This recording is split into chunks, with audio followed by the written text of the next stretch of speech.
The morning sun cast long shadows across the courthouse steps as Dr. Sarah Bennett checked her watch for the fifth time in as many minutes. It was 9:15 a.m., and her traffic violation hearing had been scheduled for 9 o'clock a.m. sharp. Her heart raced as she hurried up the granite steps, her designer heels clicking against the stone. Just 12 hours earlier, she had been in Geneva, Switzerland, presenting critical economic development plans to a room full of United Nations officials.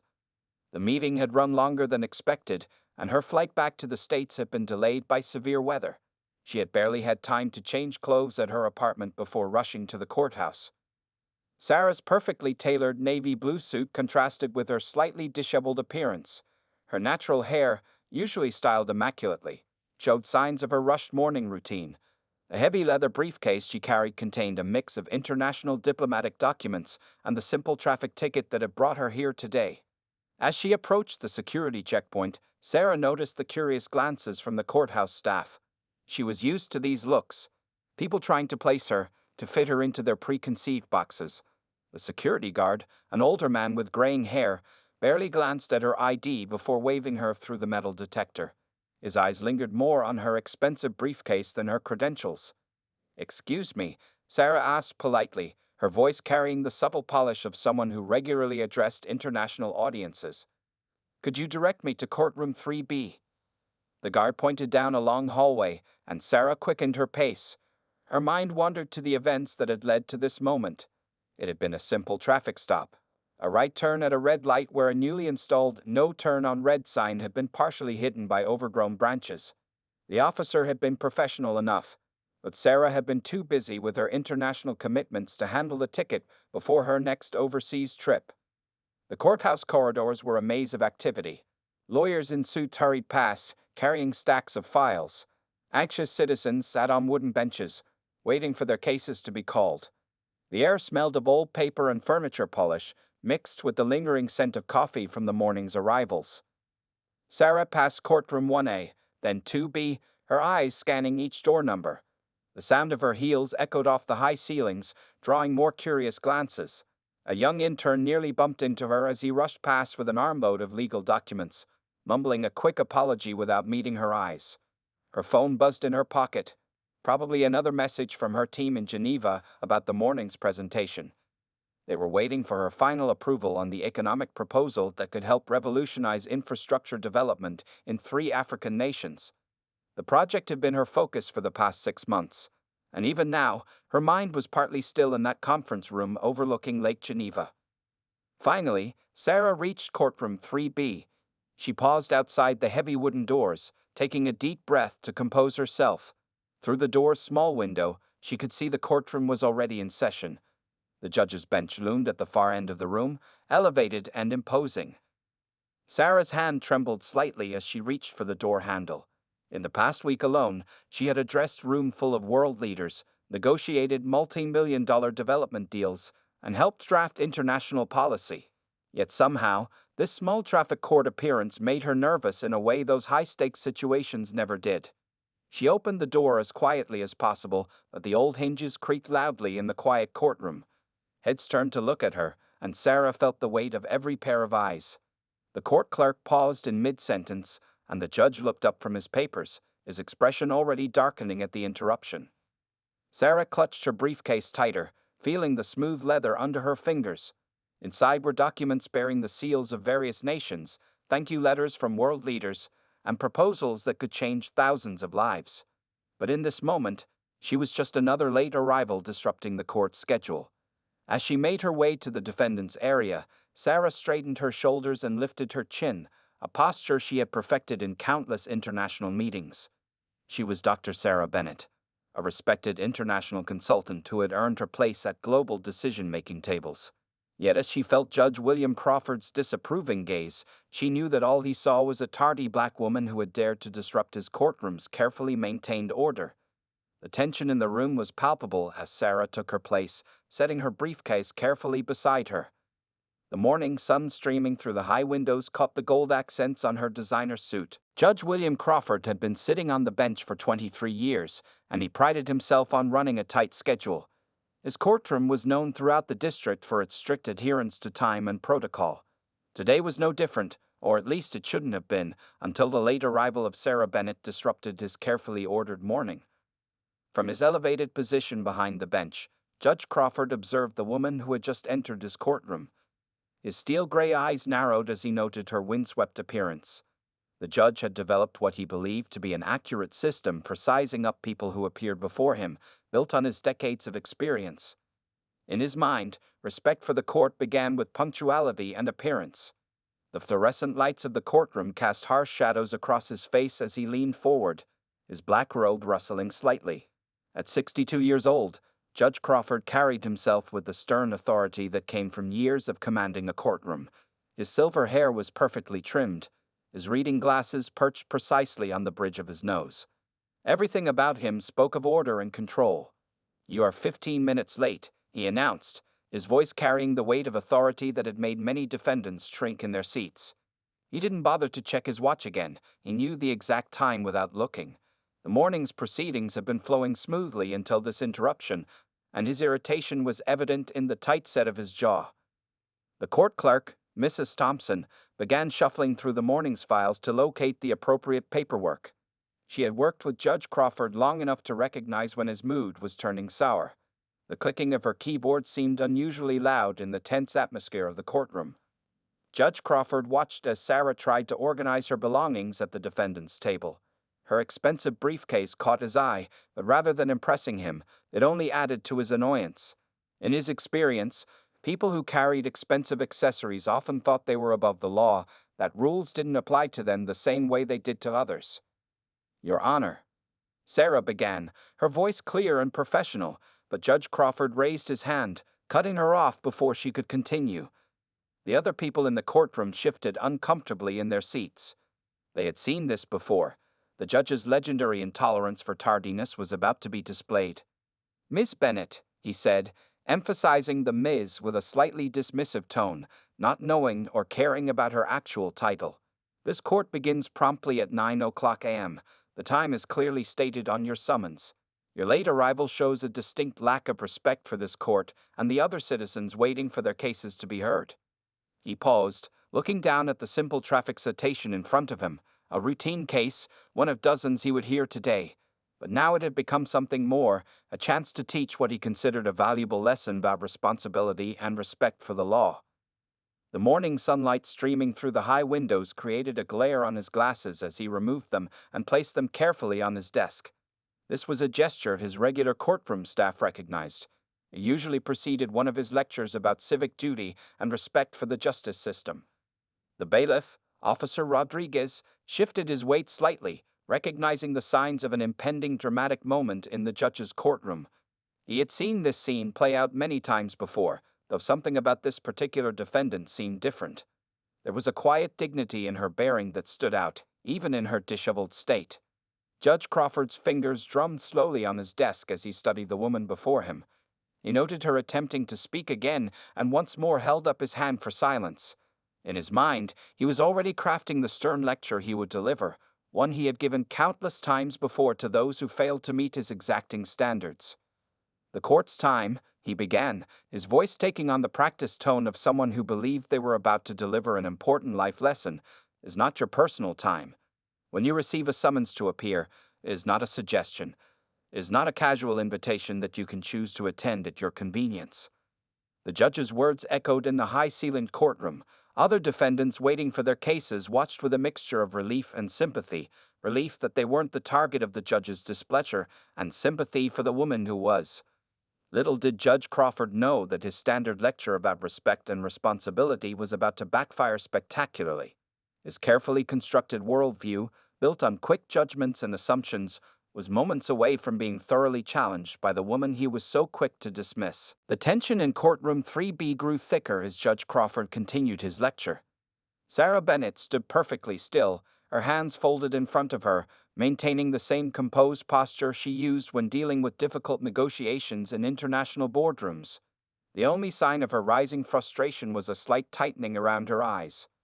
"The standard fine for your traffic violation is $200, Judge Crawford announced, his voice carrying the weight of authority he had cultivated over 2 decades on the bench. "However, given your blatant disregard for this court schedule, I am doubling the fine to $400. A quiet murmur rippled through the courtroom. The regular attendees, lawyers, clerks, and courthouse staff, exchanged knowing glances. They had seen Judge Crawford impose additional penalties before, but something about this situation felt different. The defendant's quiet dignity stood in sharp contrast to the judge's growing irritation. "Your Honor," Sarah began again, her voice steady and professional, "if I may explain." "Miss Bennett," Judge Crawford interrupted, emphasizing the Ms. once more, "I'm not interested in excuses. This is precisely the problem I see far too often in my courtroom. People believe their time is more valuable than the court's time, that their reasons for being late somehow justify disrupting our proceedings." Sarah's fingers pressed slightly harder against her designer briefcase, feeling the smooth leather under her fingertips. Inside were documents that could easily prove the legitimacy of her delay, her diplomatic papers, international flight records, and evidence of her early morning video conference with world leaders. But each time she tried to speak, the judge cut her off. Mrs. Thompson, the court clerk, watched the scene unfold with growing unease. In her 15 years working in this courtroom, she had developed a good sense for reading people. There was something about Dr. Bennett that didn't fit the judge's assumptions. The way she carried herself, the quality of her attire, the quiet confidence in her bearing, all suggested someone far different from the judge's hasty assessment. Furthermore, Judge Crawford continued, warming to his topic, "Your appearance in my courtroom suggests a lack of preparation and respect for these proceedings." He gestured vaguely toward her windswept hair and slightly rumpled suit, not knowing that both were the result of a rushed change of clothes after a transatlantic flight. Sarah's jaw tightened almost imperceptibly. She had spent the past week advising governments on economic policies that would affect millions of lives. The night before, she had been addressing the United Nations, her words being translated into dozens of languages. Now, she was being lectured about responsibility by a man who hadn't bothered to look properly at her credentials. Officer Rodriguez, the bailiff, shifted uncomfortably at his post. His years of experience in law enforcement had taught him to read body language, and everything about this woman screamed professional. He noticed how she maintained perfect posture even under the judge's verbal onslaught, how her responses, when she was allowed to speak, were measured and articulate. "I trust this will serve as a lesson in punctuality and respect for the law," Judge Crawford said, reaching for his gavel. "The court requires payment of the $400 fine within." "Your Honor," Sarah interjected, her voice taking on the same firm tone she used when addressing international delegates, "I believe it's important that you review my—" "Ms. Bennett." Judge Crawford's voice rose sharply. "Your continued interruptions are not helping your case. In fact, I'm beginning to think another $100 might help drive the point home." The fluorescent lights hummed overhead as a heavy silence fell over the courtroom. The other defendants waiting their turn watched with a mixture of sympathy and fascination. A young lawyer in the gallery had stopped reviewing his notes, captivated by the unfolding drama. Sarah took a deep breath, then reached for her briefcase. Her movements were deliberate and graceful as she began to remove her identification and documentation. The morning sunlight streaming through the high windows caught the gold diplomatic seals on some of the papers, creating brief flashes of light. Judge Crawford's expression darkened further at what he perceived as defiance. "Mrs. Thompson," he addressed the clerk, "please note in the record that the defendant's continued disruptive behavior has resulted in an additional—" His words were cut short as Sarah finally managed to place her credentials on the defendant's table. The movement caused several other documents to slip from her folder, cascading onto the polished wooden surface. Among them was a diplomatic passport, several official United Nations badges, and a letter bearing the presidential seal of a West African nation. The judge's next words died in his throat as Mrs. Thompson hurried to help gather the scattered papers, her eyes widening as she began to process exactly what she was seeing. Mrs. Thompson's hands trembled slightly as she gathered the scattered documents from the defendant's table. Her eyes moved from one official seal to another, each more impressive than the last. 20 years as a court clerk had taught her to recognize important documents, but these were unlike anything she had ever seen in traffic court. "Your Honor," Mrs. Thompson's voice quavered slightly, "I believe you should see these." She held up a diplomatic passport, its navy blue cover gleaming under the fluorescent lights. Next to it lay a United Nations consultant badge with Dr. Bennett's photograph, her name printed in multiple languages. The courtroom had fallen completely silent. Even the usual shuffle of papers and whispered conversations had ceased. All eyes were fixed on the growing collection of credentials spreading across the defendant's table. Judge Crawford leaned forward, his reading glasses perched on the end of his nose. His expression shifted from irritation to confusion as he began to process what he was seeing. The first document was a letter of commendation from the President of Ghana, thanking Dr. Bennett for her work on sustainable economic development. Behind it lay similar letters from other African nations. These appeared to be. Judge Crawford paused, struggling to maintain his authoritative tone, diplomatic credentials. Sarah nodded calmly. Yes, Your Honor. As I was trying to explain, I just returned from Geneva this morning. I was presenting at the World Economic Forum on International Development Strategies. Her voice carried no hint of smugness or triumph, just simple statement of fact. Mrs. Thompson continued sorting through the papers, each new document adding to the growing evidence of Dr. Bennett's international standing. There were security clearance documents from various governments, official invitations to global economic summits, and photographs of her with world leaders. A young intern in the gallery whispered to his colleague, "Isn't she the one who was on CNN last week? The expert they interviewed about African economic development." Officer Rodriguez, still standing at his post, remembered seeing Dr. Bennett's face on the cover of an economic magazine in his dentist's office. The article had praised her innovative approaches to international development and her work helping developing nations build sustainable infrastructure. One particular document caught Mrs. Thompson's eye, a letter dated just yesterday, signed by the Secretary General of the United Nations, thanking Dr. Bennett for her emergency consultation on a critical economic crisis. The timestamp showed it had been sent from Geneva at 9 p.m. local time, just hours before this court appearance. Dr. Bennett. Mrs. Thompson emphasized the title this time, her voice carrying clearly in the silent courtroom, was apparently in a video conference with the United Nations until 3 a.m. our time, before catching an emergency flight back for this court date. Judge Crawford's face had begun to redden as he examined a certificate showing Dr. Bennett's multiple doctoral degrees from prestigious universities. His earlier assumptions about her disheveled appearance and lateness were crumbling with each new revelation. A printout of her flight itinerary showed her landing just 2 hours before the court session. Another document detailed the weather delays that had affected flights from Geneva, explaining her rushed appearance and tardiness. "I see here," Mrs. Thompson continued, her confidence growing as she pieced together the story, "that Dr. Bennett is currently advising 7 different nations on economic policy. She's also scheduled to speak at Harvard next week about sustainable development in emerging economies." The other defendants in the courtroom watched in amazement as the story unfolded.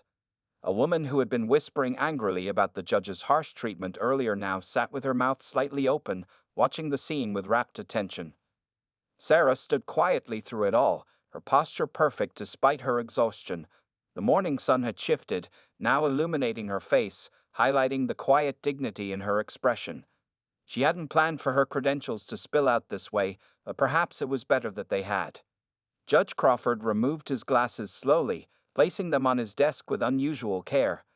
The hands that had been so quick to reach for his gavel earlier now lay flat on his desk, as if he needed the support. His entire demeanor had shifted from one of authority to something approaching embarrassment. The courtroom remained silent as the last of the documents was gathered. Mrs. Thompson held the stack of credentials carefully, as if they were precious artifacts. In a way, they were evidence of a life dedicated to public service and global development, far beyond anything anyone in this small courthouse had expected to encounter in a routine traffic case.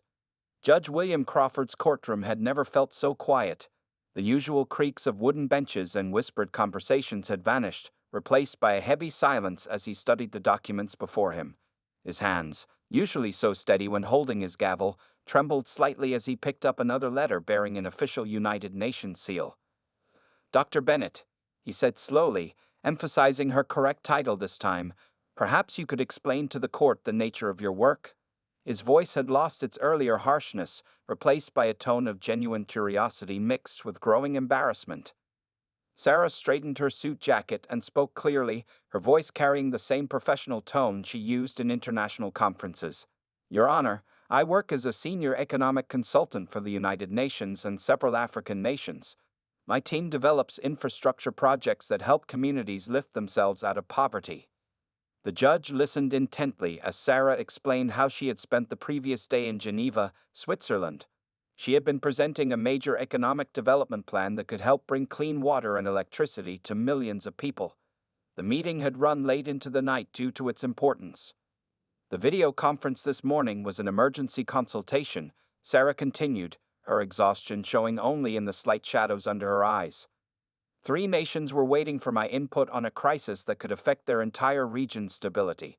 I couldn't reschedule it, but I also didn't want to miss this court date. Mrs. Thompson, still standing near the defendant's table, picked up another document. Your Honor, this report shows that Dr. Bennett's flight from Geneva was delayed by severe weather. She landed just 2 hours ago. The clerk's voice carried a hint of admiration as she added, she came directly from the airport to make her court appearance. Judge Crawford's face had turned a deep shade of red. He remembered his harsh words about teaching responsibility and respect. Now he learned that the woman he had scolded had crossed an ocean and rushed through morning traffic, not out of disrespect, but out of determination to meet her obligations to the court. The economic proposal you were presenting, the judge asked, genuine interest replacing his earlier condescension. Could you tell us more about it? Sarah's eyes lit up slightly, despite her fatigue. We're working on a project to bring sustainable energy to rural communities in West Africa. The plan could help millions of children study after dark and allow small businesses to grow. This morning's meeting was about funding for the first phase. The other people waiting in the courtroom listened with growing amazement.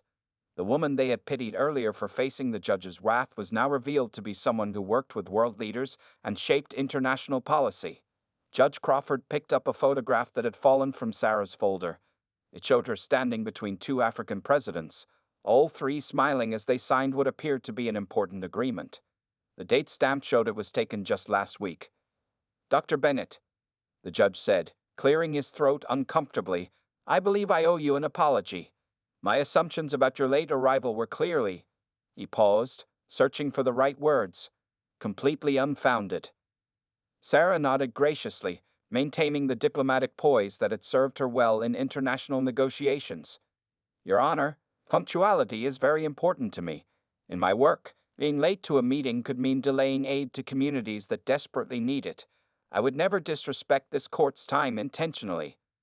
The morning sunlight streaming through the courthouse windows had shifted, creating a warm glow around Sarah as she spoke. Even in her tired state, her presence commanded respect. The same professional dignity that had helped her navigate complex international negotiations now filled the small courtroom.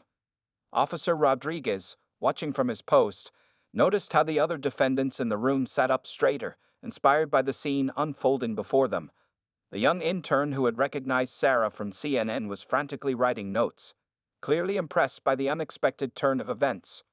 Judge Crawford removed his reading glasses and rubbed his eyes, as if trying to clear away his previous misconceptions.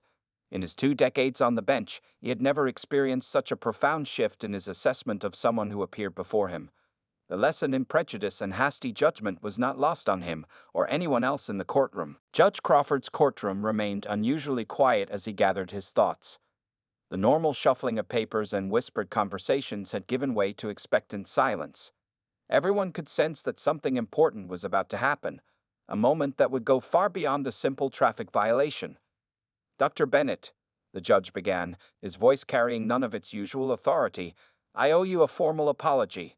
He removed his reading glasses and placed them carefully on his desk, wanting to speak directly and clearly. My behavior this morning was completely unacceptable. Sarah stood quietly at the defendant's table, her presence commanding respect without demanding it. The morning sunlight caught the silver threads in her jacket, reminding everyone that this was a woman who usually stood before world leaders, not traffic court judges.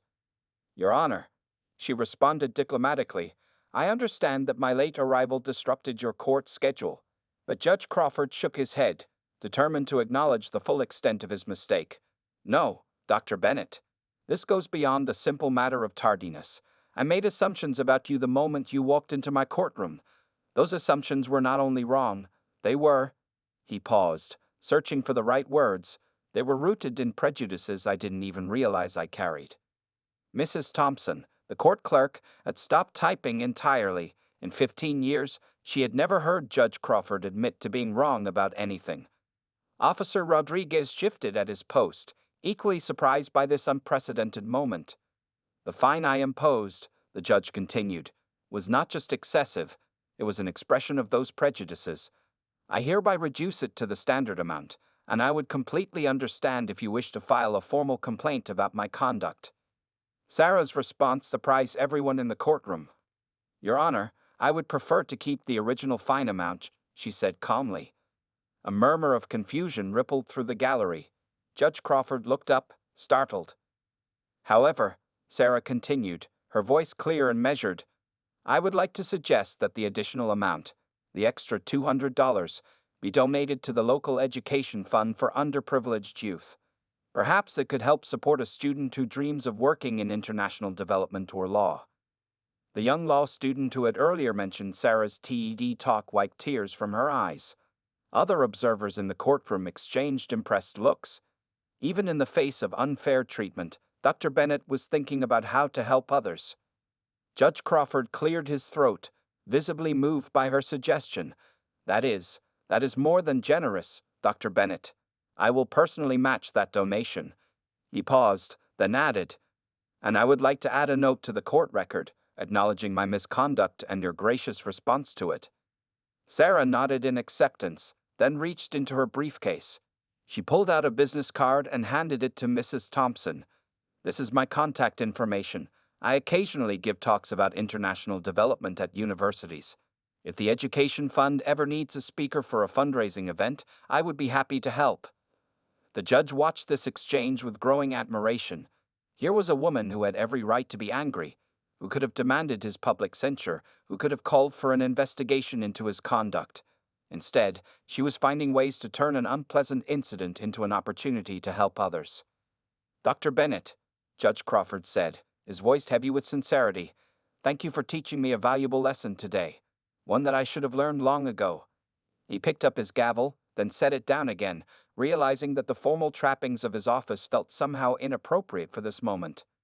Instead, he stood up, something he rarely did during proceedings, and offered a small bow of respect. This court is deeply grateful for your grace in this matter, and I personally am grateful for the wake-up call you have provided. Sarah gathered her documents, tucking them neatly back into her briefcase. Despite her exhaustion from international travel and the stress of the morning, she carried herself with unchanging dignity. As she prepared to leave, she turned back to the judge one last time. Your Honor, she said softly, but loud enough for everyone to hear, the ability to acknowledge our mistakes and learn from them is what allows us to grow. Thank you for demonstrating that today. With those words, she managed to give him back a small measure of the dignity he had nearly sacrificed to his prejudices. The morning sun had risen higher now, its warm light filling the courtroom. In its glow, judge and defendant looked at each other with new understanding. Two professionals who had, through an unexpected encounter, helped make their small corner of the world a little bit better. 3 weeks had passed since Dr. Sarah Bennett's memorable appearance in Judge Crawford's courtroom. The story had spread through the courthouse like wildfire, passed from clerk to clerk, lawyer to lawyer, creating ripples that continued to expand long after that morning. Judge Crawford sat in his office, reviewing the new bias training program he had initiated for all courthouse staff. The manual on his desk was open to a section about making assumptions based on appearance. Next to it lay a newspaper article about Dr. Bennett's latest achievement, securing funding for a major healthcare project in West Africa. Your next appointment is here, Your Honor, Mrs. Thompson announced, poking her head into his office. The judge nodded, straightening his robes. He had invited Dr. Bennett to speak at the first training session, and to his surprise and gratitude, she had accepted despite her busy schedule. The main conference room was packed. Judges from other districts had come to attend, along with lawyers, clerks, and courthouse security personnel. Officer Rodriguez had even changed his shift to be present. The young law student who had recognized Dr. Bennett from her TED talk sat in the front row, notebook ready. Sarah entered the room wearing a crisp blue suit, her natural hair styled elegantly. This time, There were no signs of travel exhaustion or rush. She carried the same designer briefcase, but today it held presentation materials rather than diplomatic papers. "Good morning," she began, her voice warm but professional. "3 weeks ago, I stood in this building as a defendant in a traffic case. Today, I'm here to talk about how we can all work together to build a more just and equitable legal system." The audience listened intently as Sarah shared stories from her international work, drawing parallels between systemic biases in different cultures and the subtle prejudices that could affect judicial decisions. She spoke without bitterness about her experience in Judge Crawford's courtroom, instead using it as a teaching moment. "What happened that day," she explained, showing a slide with statistics about bias in the legal system, "was not unique to this courthouse or to Judge Crawford. These assumptions and quick judgments happen everywhere, every day. The real question is, what do we do when we recognize them?" In the back of the room, a clerk who had witnessed the original incident wiped tears from her eyes. The changes in the courthouse over the past 3 weeks had been remarkable. Staff members had started catching themselves making quick judgments, taking time to look deeper into situations before drawing conclusions. Judge Crawford stood up to share his part of the story. His voice, usually so commanding, carried a new note of humility. "I had been on the bench for over 2 decades, he admitted, and I thought I knew how to read people. Dr. Bennett taught me that wisdom isn't about quick judgments. It's about being willing to learn and change." The education fund that had received the extra fine money had grown significantly. Other judges, inspired by the story, had begun offering defendants the option to direct their fines to educational programs. The young law student who had admired Dr. Bennett's TED talk had started a mentorship program for minority students interested in international law. After the presentation, Sarah stayed to answer questions. Many wanted to know more about her international work, but just as many were interested in her thoughts on creating meaningful change in local justice systems. She answered each question thoughtfully, transforming what could have been a simple training session into an inspiring discussion about justice and understanding. As the event wound down, Judge Crawford approached Sarah with an envelope. "The courthouse staff took up a collection," he explained. "We've raised enough to fund 2 scholarships for underprivileged students interested in international development or law." Sarah smiled warmly, accepting the envelope. "This is exactly the kind of positive change I hoped would come from that morning," she said. "Sometimes the most powerful lessons come from uncomfortable moments." The afternoon sun streamed through the conference room windows, creating a warm glow similar to that memorable morning 3 weeks ago. But now, instead of highlighting differences and misunderstandings, it illuminated a room full of people united in their commitment to do better, to look deeper, to judge less and understand more. As Sarah packed up her presentation materials, several staff members approached to thank her. Each had a story about how that morning in traffic court had changed their perspective, had made them think twice about their assumptions, had inspired them to work toward positive change. The incident that could have been just another example of prejudice in action had instead become a catalyst for transformation, proving that even in the face of unfair treatment, dignity and grace could light the way toward progress.